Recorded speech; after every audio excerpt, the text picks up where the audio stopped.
यह फिल्म 1850 के वर्ष को प्रदर्शित करते हुए प्रारंभ होती है। इसमें एक प्रसिद्ध लेखक का परिचय दिया जाता है जो इस स्थान का निवासी नहीं है बल्कि किसी से मिलने के उद्देश्य से यहाँ आया है। लेखक एक घर के दरवाजे पर दस्तक देता है, लेकिन उस घर में रहने वाली महिला उसे वापस जाने के लिए कहती है क्योंकि वह उसे एक ग्राहक समझती है। लेखक स्वयं को परिचित कराता है और बताता है कि वह एक लेखक है, न कि कोई ग्राहक। महिला तुरंत उसकी पहचान समझ जाती है और दरवाजा खोलकर उसे अंदर बुला लेती है। लेखक इस घर में महिला के पति थॉमस से मिलने आया था, जो एक वृद्ध व्यक्ति हैं।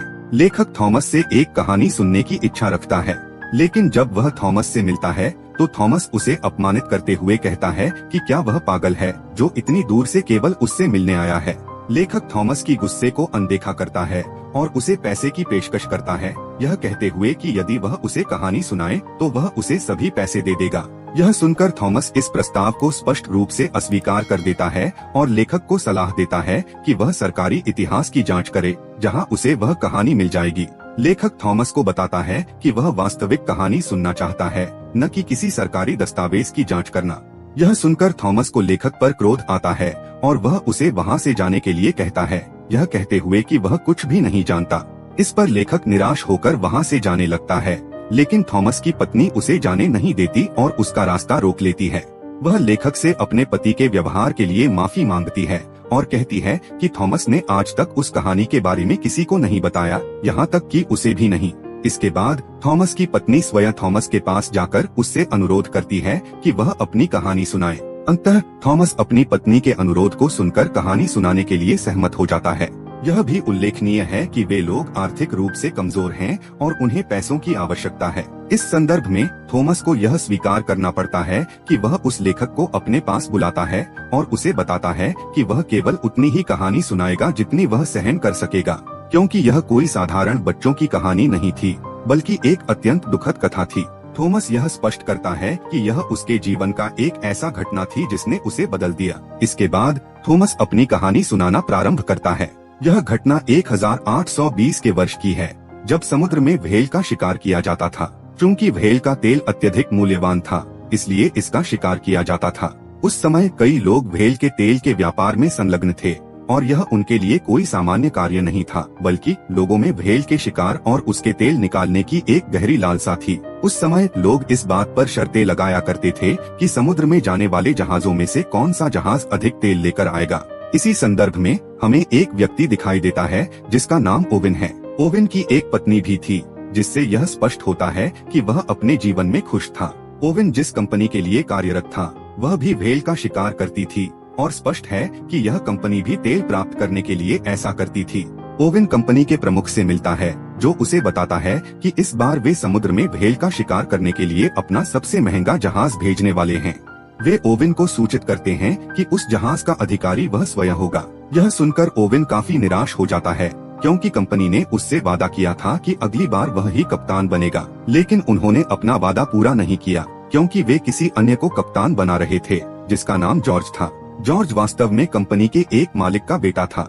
इस बार भी कंपनी के प्रमुख ओवेन से वादा करते हैं कि अगली बार वह ही कप्तान बनेगा। चूंकि ओवेन एक सक्षम व्यक्ति था, उसकी वेतन में वृद्धि कर दी जाती है। ओवेन उनकी बात मान लेता है और उन लोगों से कहता है कि अगली बार जब वे डिटन फार्म में जाएंगे तो उसे ही कप्तान नियुक्त करें। इसके पश्चात हम देखते हैं कि ओवेन अपने यात्रा के लिए तैयार हो रहा है, जबकि उसकी पत्नी इस पर अधिक प्रसन्न नहीं है। वह ओवेन से कहती है कि वह वचन दे कि वह सुरक्षित और शीघ्र वापस लौटेगा। ओवेन की पत्नी उसे एक लॉकेट पहनाती है ताकि वह अपने इस वचन को याद रख सके। इसके बाद हमें जॉर्ज नामक युवक का परिचय दिया जाता है, जो कप्तान है और उसके पिता भी वहाँ उपस्थित हैं। जॉर्ज का पिता उसे कहता है कि वह सफल होकर लौटे। इसके पश्चात सभी लोग जो शिकार पर जाने वाले थे एकत्रित होते हैं, जहाँ सिटी के कई लोग भी उपस्थित होते हैं। इसी दौरान हमें एक युवा लड़का थॉमस दिखाई देता है, जो वही थॉमस है जो कहानी सुनाता है, लेकिन अब वह वृद्ध हो चुका है। थॉमस पहली बार समुद्र में शिकार के लिए जा रहा है और उसके साथ ओवेन का बचपन का मित्र और अन्य साथी भी हैं। इसके बाद ओवेन और कप्तान जॉर्ज एक दूसरे से मिलते हैं और यहीं से उनकी नौकायन की यात्रा आरंभ होती है। जॉर्ज अपने कप्तान होने का रुतबा ओवेन पर स्थापित कर रहा था, जबकि ओवेन कुछ नहीं कर सकता था क्योंकि जॉर्ज कप्तान था और उसे उसके अधीन कार्य करना था। फिर वे अपनी यात्रा पर निकल पड़ते हैं। और थोड़ी ही दूर जाने पर जहाज में खराबी आ जाती है। ऐसा प्रतीत होता है जैसे जहाज एक स्थान पर फंस गया हो, लेकिन ओवेन अपनी कौशल का उपयोग करके उस कठिन परिस्थिति का सफलतापूर्वक सामना करता है। यह स्पष्ट है कि ओवेन ऐसा इसलिए कर पाया क्योंकि वह अत्यधिक अनुभवी था, यद्यपि उसके पास कोई विशेष कौशल या क्षमताएं नहीं थीं। इसलिए जब वह ओवेन की क्षमताओं और कौशलों को देखता है तो वह ओवेन के प्रति ईर्ष्या अनुभव करता है। इस भावना का प्रतिशोध वह रात के खाने के दौरान ओवेन के साथ लेता है। जॉर्ज ओवेन का अपमान करता है, यह कहते हुए कि वह गरीब है और केवल एक किसान का बेटा है। चूंकि ओवेन इस अपमान को सहन नहीं कर पा रहा था और वह कुछ नहीं कर सकता था, वह वहाँ से उठकर चला जाता है और अपने साथियों से कहता है कि हमें अगले दिन सुबह जल्दी उठना है। उस जहाज पर हम यह नोटिस करते हैं कि गरीब लोगों को अधिक महत्व नहीं दिया जाता, बल्कि उन्हें हमेशा छोटा समझा जाता है। अगले दिन जॉर्ज फिर से ओवेन को आदेश देने लगता है। अब अनिच्छा के बावजूद ओवेन को जॉर्ज का आदेश मानना पड़ता है, लेकिन तभी ओवेन का ध्यान एक समुद्री तूफान पर जाता है। हालांकि जॉर्ज अभी भी अपनी जीत की स्थिति में था और वह जहाज को और अधिक तूफान में ले जाता है। ऐसा करने से उनके लिए जान का खतरा उत्पन्न होता है और जहाज डूबने का जोखिम होता है, लेकिन किसी तरह वे तूफान से बाहर निकल आते हैं। इसके बाद जॉर्ज ओवेन से कहता है कि वह सभी के सामने उससे माफी मांगेगा और हम इस जहाज को वापस अपने द्वीप पर ले जाएंगे। इसका अर्थ यह है कि हम बिना भेल का शिकार किए यहाँ से वापस चले जाएंगे। लेकिन इस स्थिति में ओवेन जॉर्ज को समझाने की कोशिश करता है कि देखो, स्थिति को समझने का प्रयास करो, हम खाली हाथ वापस नहीं जा सकते, क्योंकि यह कई लोगों की जिंदगी का सवाल है।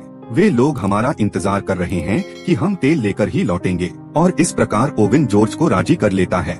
इसलिए वे लोग वापस जाने के बजाय अपनी यात्रा को आगे बढ़ाते हैं। इसके पश्चात हमें सीधे 3 महीने बाद की स्थिति का दृश्य प्रस्तुत किया जाता है।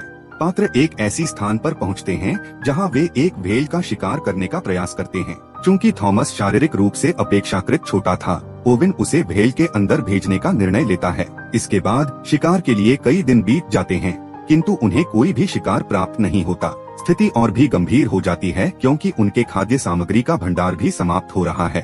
चूंकि वे अधिक दूर नहीं गए थे, वे एक द्वीप पर रुकते हैं। वहाँ वे एक कप्तान से मिलते हैं जो भी व्हेल के शिकार के उद्देश्य से वहाँ आया था। सभी लोग उस व्यक्ति से मिलकर उसकी अंतिम शिकार की कहानी सुनते हैं। वह बताता है कि वे समुद्र के मध्य में पहुँच गए थे, जहाँ उनका सामना समुद्र की सबसे बड़ी व्हेल, जिसे ग्रेट व्हेल कहा जाता है, से हुआ। ग्रेट व्हेल ने उनकी नाव पर हमला किया, जिससे उनकी नाव नष्ट हो गई और कप्तान का एक हाथ तथा एक पैर टूट गया, जबकि उसके अन्य साथी भी मारे गए। यदि वे लोग उसकी बातों को गंभीरता से नहीं लेते और यह सोचते हैं कि वह कोई काल्पनिक कहानी सुना रहा है, तो कप्तान वहां से चला जाता है। लेकिन अब उन लोगों के मन में लालच उत्पन्न हो जाता है कि उन्हें भी उस स्थान पर जाना चाहिए जहां ग्रेट व्हेल थी। सभी लोग अपने अपने हथियार लेकर नावों के माध्यम से उस दिशा में बढ़ने लगते हैं। अभी वे आगे बढ़ ही रहे होते हैं कि ओवेन की नाव पर कोई हमला कर देता है, जिससे वे लोग नावों से गिर जाते हैं। इस स्थिति का लाभ उठाते हुए वे एक व्हेल पर हमला कर देते हैं और उसे मारने में सफल हो जाते हैं। लेकिन इस घटना को देखकर ग्रेट व्हेल उन्हें पहचान लेती है और सीधे उनकी नाव पर हमला कर देती है। जॉर्ज, जो नाव में बैठा हुआ यह सब देख रहा था, उस व्हेल को वहीं छोड़कर अपनी नाव की ओर लौटने लगता है। अब जब उनका जहाज डूबने लगा था, तो जॉर्ज ने सभी को आदेश दिया कि वे शीघ्रता से जहाज छोड़ दें। सभी लोग नाव में आ गए और जो भी खाद्य सामग्री उनके हाथ लगी उसे ले लिया। इसके बाद अगले सुबह हम देखते हैं कि वे समुद्री मानचित्र को देखकर वहां से निकलने का प्रयास कर रहे थे, लेकिन उनके लिए वहां से निकलना अत्यंत कठिन हो गया था क्योंकि वे फिर से एक समुद्री तूफान में फंस गए थे। इसी तूफान में ओवेन का बचपन का मित्र भी गंभीर रूप से घायल हो गया। धीरे धीरे दिन बीतने लगे। ओवेन अपने घायल मित्र की सहायता करता रहा, जबकि ओवेन के अन्य साथी उसे केवल बोझ समझते थे। इसके बाद हमें 1 महीने बाद की कहानी दिखाई जाती है, जहां इन लोगों के पास अब भोजन समाप्त हो गया था और उनकी स्थिति इतनी गंभीर हो गई थी कि वे लगभग मरने के कगार पर थे। लेकिन तभी उनकी एक साथी को जमीन दिखाई देती है, जिससे उन्हें थोड़ी आशा मिलती है और वे उस भूमि की ओर बढ़ने लगते हैं। जब वे किनारे तक पहुंचने ही वाले होते हैं, ओवेन को वहां कुछ महसूस होता है और वह कोई और नहीं बल्कि एक विशाल व्हेल होती है जो उनकी नाव से टकरा जाती है और उसे तोड़ देती है।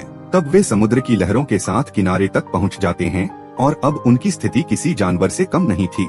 वे उस द्वीप पर जो कुछ भी मिल रहा था उसे ही खाने लगे ताकि जीवित रह सकें। फिर जॉर्ज अपने साथियों को जीवित रहने के लिए प्रेरित करता है। इस पाठ का सारांश इस प्रकार है: यदि समुद्र में कोई जहाज होता तो वह उन व्यक्तियों को देख लेता और उन्हें उस निर्जन द्वीप पर ले जाता जहाँ वे निवास कर रहे थे। यह द्वीप बंजर था और वहाँ कोई आबादी नहीं थी। एक दिन भोजन की खोज में उन्हें उस द्वीप पर एक गुफा मिलती है जिसमें कई मानव कंकाल पड़े हुए थे। इसका अर्थ यह है कि वहाँ पहले भी लोग आकर फंस चुके थे, लेकिन उनकी सहायता के लिए कोई नहीं आया। इस स्थिति को देखते हुए वे चिंतित थे कि वे भी एक दिन उसी प्रकार मर जाएंगे। अंततः उन्होंने वहाँ से निकलने का निर्णय लिया और अपने टूटे हुए नावों की मरम्मत करने लगे। कुछ व्यक्तियों ने द्वीप पर रहने का निर्णय लिया, जिनमें ओवेन का बचपन का मित्र भी शामिल था। जाते समय ओवेन ने अपने मित्र से वादा किया कि वह उसके लिए सहायता अवश्य लाएगा। इसके बाद हमें 1 महीने बाद की स्थिति दिखाई जाती है, जहाँ उन लोगों की स्थिति अत्यंत दयनीय थी। वे बहुत कठिनाई से जीवित थे। इस बीच उनके एक साथी की मृत्यु हो जाती है और ओवेन का मित्र उसकी शव को समुद्र में फेंकने का विचार करता है, लेकिन वे एक अजीब निर्णय लेते हैं कि वे उसे फेंकने के बजाय खा लेंगे। यह निर्णय उनके लिए अत्यंत कठिन था, लेकिन उनके पास कोई अन्य विकल्प नहीं था। इस स्थिति के कारण सभी लोग बहुत दुखी थे। वे अपने साथी की दुखद कहानी सुनकर और अधिक उदास हो गए। फिर वे थॉमस से कहते हैं कि वह आगे की कहानी सुनाए। इसके पश्चात 1 महीने बाद का दृश्य प्रस्तुत किया जाता है, जहाँ ये लोग अभी भी समुद्र में फंसे हुए हैं और भटक रहे हैं। भूख के कारण उनकी स्थिति अत्यंत खराब हो गई है, इसलिए वे जीवित रहने के लिए आपस में एक खेल खेलने का निर्णय लेते हैं, जिस खेल में हारने वाले को मार दिया जाता था और बाद में उसके साथियों द्वारा उसका मांस खा लिया जाता था। उसमें एक दिन कप्तान जॉर्ज हार जाता है। जॉर्ज अपने चचेरे भाई को बंदूक देकर कहता है कि वह उसे गोली मार दे, लेकिन जॉर्ज का चचेरा भाई उसे गोली मारने के बजाय खुद को गोली मार लेता है और बाकी लोग उसे खा लेते हैं। फिर एक दिन उन्हें फिर से वही विशाल भेल दिखाई जाती है। जब ओवेन उस भेल पर हमला करने वाला होता है, तभी वह भेल की आंख देख लेता है, जिससे ओवेन उस भेल पर हमला नहीं करता और वहाँ से चला जाता है। कुछ दिनों बाद एक जहाज दिखाई देता है और उस जहाज के लोग जॉर्ज की नाव को देख लेते हैं, इसलिए वे उनकी मदद करते हैं। जब जहाज का कप्तान देखता है कि नाव में मानव हड्डियां पड़ी हुई हैं, तो वह काफी चौंक जाता है। ओवेन और थॉमस की नाव दूसरी नाव से अलग हो चुकी थी और ओवेन तथा थॉमस की स्थिति काफी खराब थी। वे मरने के कगार पर थे, लेकिन तभी ओवेन की नजर एक जहाज पर पड़ती है और वह उस जहाज को मदद के लिए बुला लेते हैं। इस खतरनाक स्थिति से वे बाहर निकल आते हैं। वहीं ओवेन की पत्नी भी उसकी प्रतीक्षा कर रही थी। ओवेन की पत्नी जल्दी से उसके पास आती है और वे दोनों मिलते हैं। उसी दिन ओवेन और थॉमस मिलते हैं, जहां ओवेन थॉमस को एक प्रतीक के रूप में अपनी भेल की पिन दे देता है। इसके बाद ओवेन वहां से जाने लगता है, क्योंकि अब स्थिति काफी गंभीर हो चुकी थी। जाते समय ओवेन जॉर्ज से कहता है कि वह अपने कप्तान होने का कर्तव्य निभाए और सब कुछ सच सच बता दे। जॉर्ज पहले तो झूठ बोलता है, लेकिन फिर नई जिंदगी की अच्छी शुरुआत करता है। वादे के अनुसार उसने उस द्वीप पर अपने मित्र के पास एक नाव भी भेज दी, लेकिन तब तक काफी देर हो चुकी थी, क्योंकि ओवेन का मित्र मर चुका था। यहाँ पर थॉमस की कहानी समाप्त हो जाती है। कहानी सुनाने के बाद थॉमस उस लेखक से पूछता है कि क्या वह इस कहानी को दुनिया के सामने लाएगा, जिस पर लेखक कहता है कि हाँ, लेकिन मैं इस कहानी को एक ऐसा मोड़ दूंगा जो वास्तविक घटनाओं पर आधारित होगा।